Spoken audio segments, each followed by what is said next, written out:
The violence is just as brutal, the relationships creepier than ever. Welcome to House of the Dragon, the Game of Thrones spin-off that might as well be called dated and related.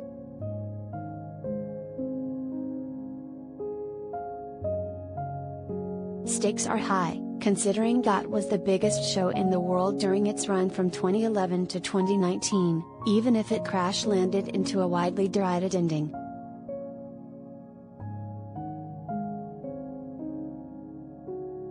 While House of the Dragon, premiering August 21 at 9 p.m. on HBO, is hardly a masterpiece, it is an addictively watchable series full of juicy drama, palace intrigue and crowd-pleasing GOT nostalgia.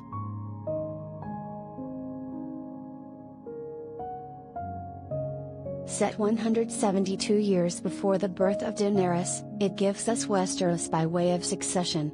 We're entrenched in the drama of her ancestors, the silver-haired, dragon-riding, incest-happy Targaryen family, and what led to their decline, with Daenerys and Jon Snow the last of their bloodline.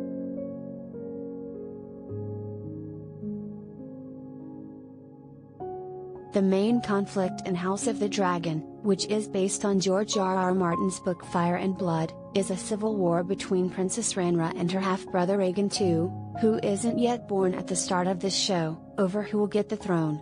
The Targaryens are the power players ruling Westeros during this era, but the current king, Viserys I, Paddy Considine, a sane ruler, a novelty in this world, needs to name an heir.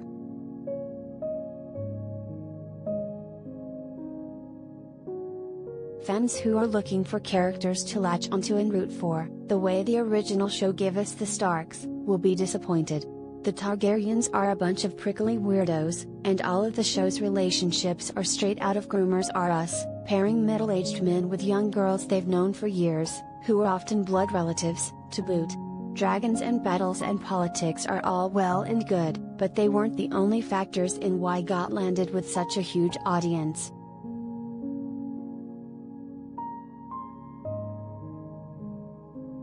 The main contender for Viserys I's crown is his young daughter Rhaenyra Targaryen, Millie Alcock in the first few episodes. In later episodes after a time jump, she's played by Emma Darcy.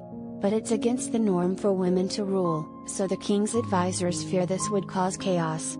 We mostly see her gallivanting with her friend, Alicent Hightower, Emily Carey, and later Olivia Cook, whose dad Otto, Rhys fans, is the hand of the king.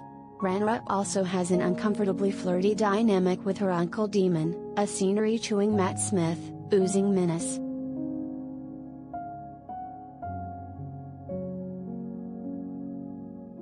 The incest between twins Jaime and Cersei Lannister was icky on GOT, but at least they were the same age, and the show also offered plenty of more palatable romances to counter that. It's disturbing, and sure to raise eyebrows, to watch Daemon, who's pushing 40, flirt with his young teen niece.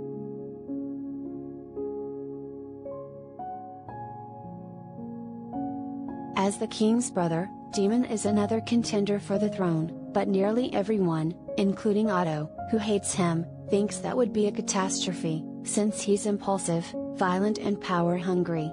Naturally, he delivers many of the scenes that are sordid, gruesome, or just plain fun, and, when the king finally has a baby boy, matters of his succession become even more complicated.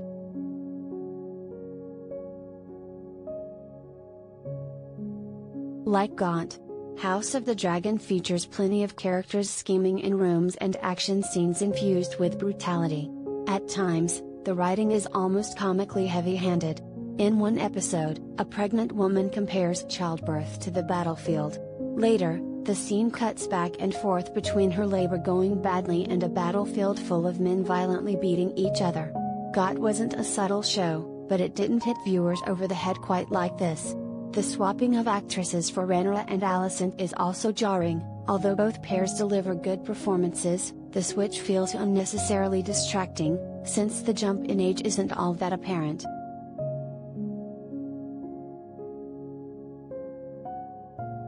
For better or worse, House of the Dragon has a smaller scope than GOT. If you got tired of Jon in the freezing cold, you could always count on GOT to change the scene to a different character or family.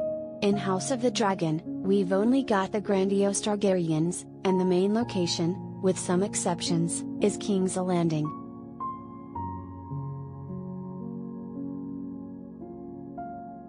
Aside from having questionable wigs, House of the Dragon is well done for what it is, a pulpy political fantasy that makes you want to keep watching.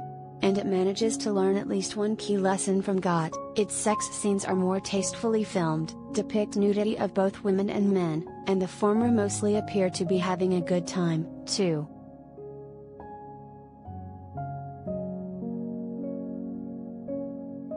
It remains to be seen whether wider audiences can get over their ire with the GOT ending, or if this will be a more niche show for hardcore fans. But, it should set many viewers on fire.